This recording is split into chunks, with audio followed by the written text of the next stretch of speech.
Welcome back to Mad Genius. I'm Ariel Kashanchi, and we've got a lot of catching up to do. It's been a minute. I posted an episode about a guy I dated who ghosted me last, but I took it down because it was disparaging, and I don't want to be disparaging, and he's not a terrible person. And so that's not who I want to be. But I do want to talk about one of my favorite subjects in the world, and that is Meghan Markle. I really love all of her attempts at becoming this big thing. She wants to be this big entity. She wants to be Gwyneth Paltrow, Martha Stewart. She wants to be one of the big players. And the thing is that she doesn't have any substance. She is more interested in impressing the viewer with how great she is than actually entertaining the viewer or educating the viewer. It's more about, look at me, how great I am, or what a victim I am. And that is the problem with Meghan Markle. That's why I think she's not going to be able to launch. But I love her attempts because she's an absolute charlatan. Like this new thing that she's doing, this show, this Netflix, the trailer that just came out shows her like spinning a lazy Susan of charcuterie, and that's like a big feat. And it looks like she's just putting garnishes on things, and that's the show. And then Mindy Kaling comes in, and what's wrong with Mindy Kaling? My God, you've accomplished so much, and this is what you've been reduced to. And she says this is the most glamorous she's ever felt in her life. Madam, you've attended all these award ceremonies and probably won many of them. This, standing in a rented kitchen with this former actress from a cable show, is the most glamorous moment of your life? Oh, my heater's going off. I'm sorry. I hope you can't hear that. But if you can, I'm sorry. And it won't happen again. But my point here is that Meghan Markle is a fascinating charlatan. I will never stop wanting to follow her antics, see what she did. There was some Kevin Costner event where they were all on stage, and Harry was supposed to present him some award, and she got on stage with him, and she's passing this woman, and she tries to take the mic from her to give a speech. Like, she has nothing to do with anything. It's the husband is supposed to be passing the award. But she tries to grab the mic, and the woman grabs it back, and then she pretends that it was an awkward moment. And then Harry's supposed to present the award to Kevin Costner, and she like pushes him off like a mother would send her son, like, go on, son, it's your time to shine, go on, little boy. And that was bad. And then there was another moment where Harry asked a guy that was holding a mic if Meghan could speak, and he started laughing. I mean, it doesn't stop. And at this particular event, she was dressed very much like Sherlock Holmes, which I really enjoyed. So I decided today that I'm going to start integrating some current events, some things that happened, and drop some knowledge with you. There was a story, it's New Year's, around New Year's right now, and a drunk detective in Zambia unlocked jail cells and told inmates they were free to go. 13 out of 15 of these inmates just took off and are now fugitives on the run because this guy got, like, imagine waking up the next day and you're like, what the fuck did I do? Did I really just release 15 or 13 fugitives into the world? Like who are probably murderers. Like, he probably went to the cells where it was not like the business, not like the white collar criminals. He went to the serious serial killer. I mean, the scariest human beings in the world. That's where he went. But two of them were so virtuous that they decided to stay behind. And I wouldn't be one of those two. If I was one of those prisoners, I would be one of the 13. I would be on the run right now. I would have actually started an OnlyFans, but I wouldn't show my face. I would do a faceless OnlyFans, start making some money as a fugitive on the run, and just start a great new life as a faceless OnlyFans model. And I don't think it's a bad thing. So if you're one of those fugitives and you're listening, here's some life advice for you. Okay, I know we've talked about Luigi enough, and I think we have Luigi fatigue, but hear me out on this. I get the rage. I have epilepsy. I spent a week in the hospital strapped to a fucking hospital bed where they were doing tests on me with things, with cords coming out of my head, and they were inducing seizures, and it was horrendous, just so they could figure out what meds I should be on. And once they did, my insurance company would not approve those meds. I had to fail a bunch of other meds before I could take the one that's actually right for me. And guess what?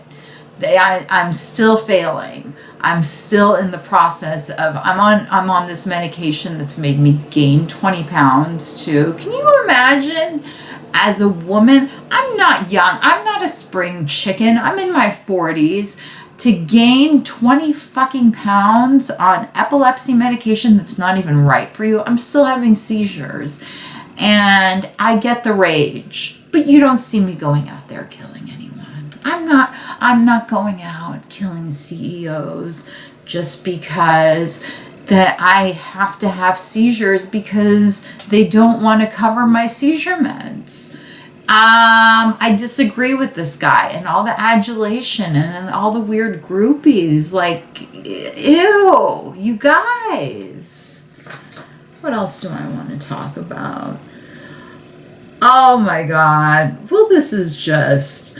There's a village in Ireland that manufactures Viagra, and it's getting in the air, and now men are getting spontaneous boners, which I actually find it kind of funny. I'm sure it's a problem, but can you imagine how many men who couldn't get it up and were like embarrassed to get a little blue pill now get it for free? I would move to that town. If I had a boner problem, I would move to Ireland, to that town, just so I could, by breathing the air, get hard. What is it? One whiff and you're super stiff. What else is going on?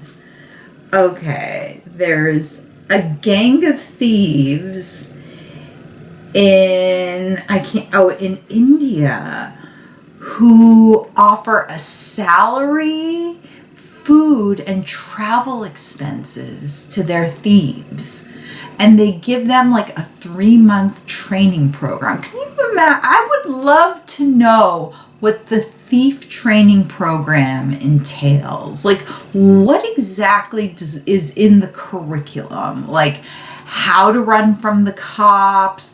Is it how, like, pickpocketing discreetly, not getting caught, picking a good target would be a very important class in this institution. Like, you want to pick somebody who's going to be quiet and easy, and just I think that's going to be at the top of if I were making this curriculum, and I think I might, just for fun, because I have a lot of free time on my hands, I think I would add that in. I think I would do that. And this is to steal phones. So pickpocketing, really. And they would wear suits. So they also teach them style in the school. This is really quite a job. I bet they have an FSA too. I would venture to say that this organization has a 401k. They do some contribution matching. This is a pretty good, I would be a phone thief for them. I think that's a great idea. Okay. This is a sad story. A 17-year-old girl in Texas poisoned a competitor's goat in a goat competition. And she admitted to it. This is her second attempt. And, to poison a goat like, what are the stakes in a goat competition? Not high. It's not like you're going to become, it's not the dog show, the one that they made the movie about. You know what I'm talking about. I don't need to mention it, but you know what I'm talking. The Westminster dog show. See, sometimes I do that. I yap so that I can buy time and jog my memory, and lo and behold, Westminster dog show. My point here is, what is my point here about this girl? This is somebody who, as an adult, like, she needs to get intervention now so that as an adult she doesn't become a psycho. Like, this is somebody who would kill her boyfriend's ex-girlfriend 100%, or ex-boyfriend's current girlfriend. That's, if you're killing goats like this, and this is your second attempt, madam, you need help. And let me tell you about getting help. I had this family friend growing up.